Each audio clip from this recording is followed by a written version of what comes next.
Good Morning America has been exposing the health risks associated with ultra-processed foods this week. You know them by reading the nutrition labels and seeing all those scientific sounding words you don't see anywhere else. Yeah, but when you hear just how many common foods fall under this category, it may seem daunting to try to change your diet. So we called in Dr. Jenn once again for some guidance on all this. Good morning, Dr. Jenn. Thank you so much for being with us. Yes, it's good to see you. Ultra-processed foods, they're all over the place in the news, right? We're talking about them a lot. Yeah, so, you know, and I'm just jumping right in. You see, I'm like ready to go this morning. This is really interesting to me because ultra-processed foods, when we think about what it is, these are foods that have been changed a lot from their original form. Oftentimes, they're even made in factories and contain ingredients we wouldn't even have in our own kitchen. They contain extra salt and sugar and fat, preservatives and things like this.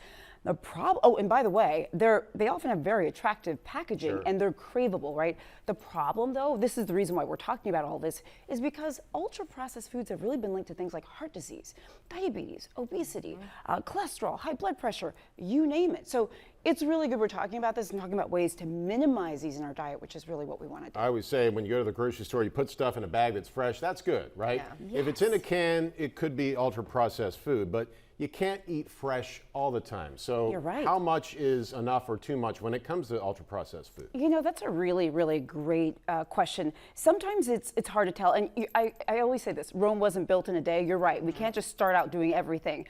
But I've seen some statistics where even if you try to like 85% of the time eat super healthy, that's a good goal to have. And remember, one of the problems too is we've actually done studies, not we've, but there have been studies done showing that kids oftentimes get 60% of their calories from these ultra-processed foods. Let's give some examples though so people know. So we're talking about chips, cookies, cakes, pastries, breakfast cereals, sodas, so many different things. And I often think if it's like something that crinkles in a bag, like if it crinkles, that's probably ultra processed. So let's talk about ways that people can kind of take stock of, you know, what's going on.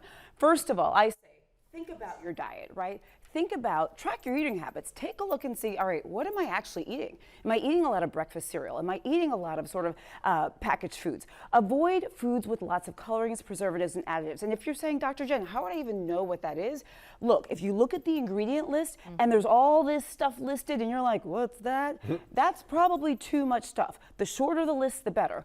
Also, if it's low cost, convenient, there's little fiber, it might be an ultra-processed food. That's what UPS stands for. So that's the first thing we can think about. And then when we go to the grocery store, shopping in those outer aisles, that tends to be like the healthiest foods, okay? But there are also some other tips I have about what you can actually eat or not. I feel like I'm just running my mouth. Oh, no, you've got a lot to discuss.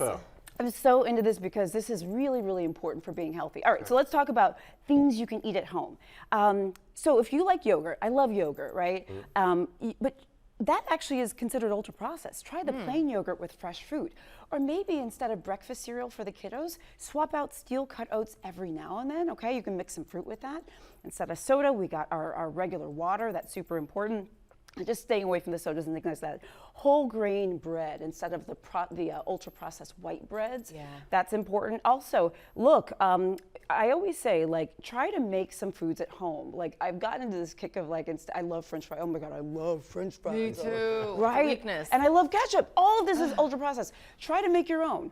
Cut up potatoes, put them in the oven, make your own things at home to try to minimize those ultra-processed foods. I was craving a breakfast sandwich yesterday, one from a fast food place that I will not name, and I was like, I'm going to go home and make it myself. Did you? And I did, yes. I love and I was proud of myself. See? But love that. It's hard to escape sometimes. If it crinkles, if the list is too long, if it's not in the outer aisles. Love that. I think that really makes it simple for all of us.